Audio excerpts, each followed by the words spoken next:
Welcome, and thank you for sharing some time. This is the story of how Breathe, the Monday morning reset podcast project, began. It started the way a lot of meaningful things have begun. Not with a big plan, but with a real need. Safiro, my daughter, and I were working through our own pressures, the kind that build quietly, the kind that you carry while you keep showing up for everyone else. And we kept noticing something simple. When stress rises, the first thing we lose is our breath. Not completely, but just enough to forget ourselves. So, we asked a small question that turned into a bigger invitation. What if we created a space to pause together? A place that didn't demand performance. A place where you didn't have to explain everything. A place where it was okay to be tired. Okay to be honest. Okay to just listen.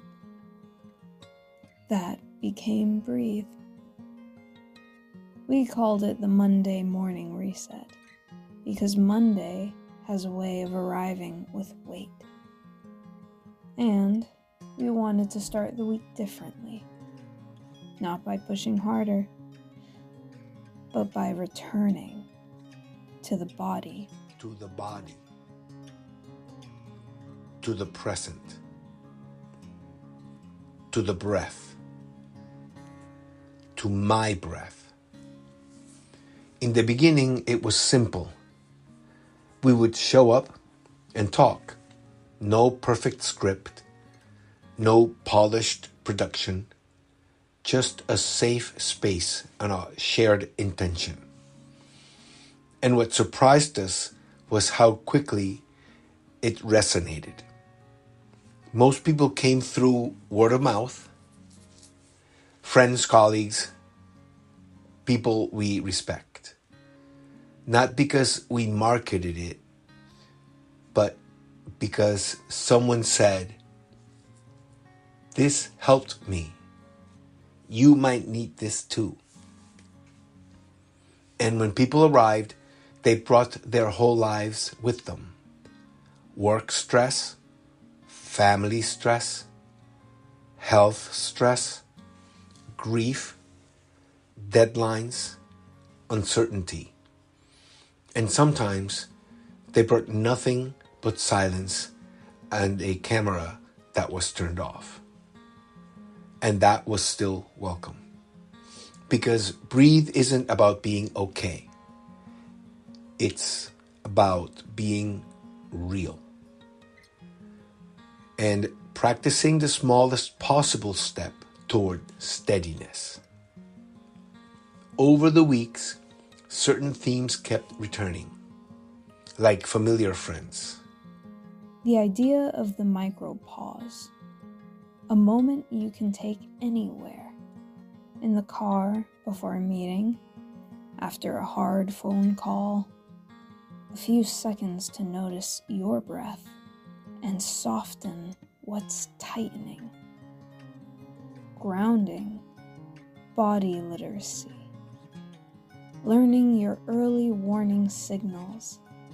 The yellow light moments when your jaw clenches, your shoulders rise, your breathing gets shallow, and you're still functioning, but you're starting to drift from yourself.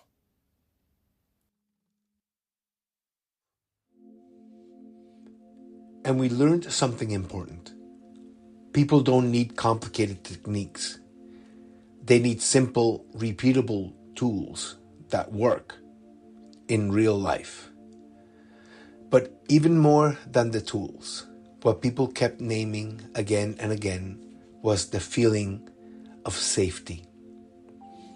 The relief of a safe space where you can show up as you are. The relief of being heard, being seen without being fixed. The relief of remembering that we are not alone. Because what's forming through Breathe isn't just a session. It's a community committed to something deeper than social media.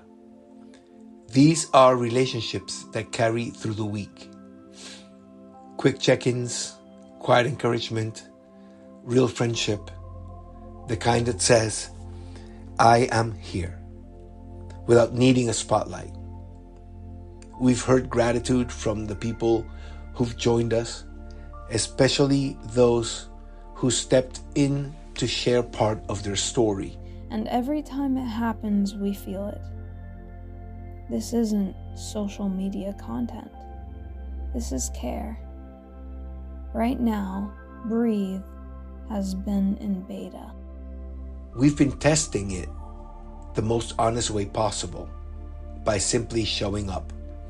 And now we are starting to shape it with more structure to make it not rigid, but easier to access, easier to repeat, easier to share. Because if a few minutes of breathing and belonging can change the texture of someone's day, then this is worth building well. So this is the beginning of Breathe, a project born from real life, held together by simple practices, and sustained by community. A reminder that you can always pause, that you can return back to self, and that you can take that compassionate breath of which you are so deserving today. Thank you for listening.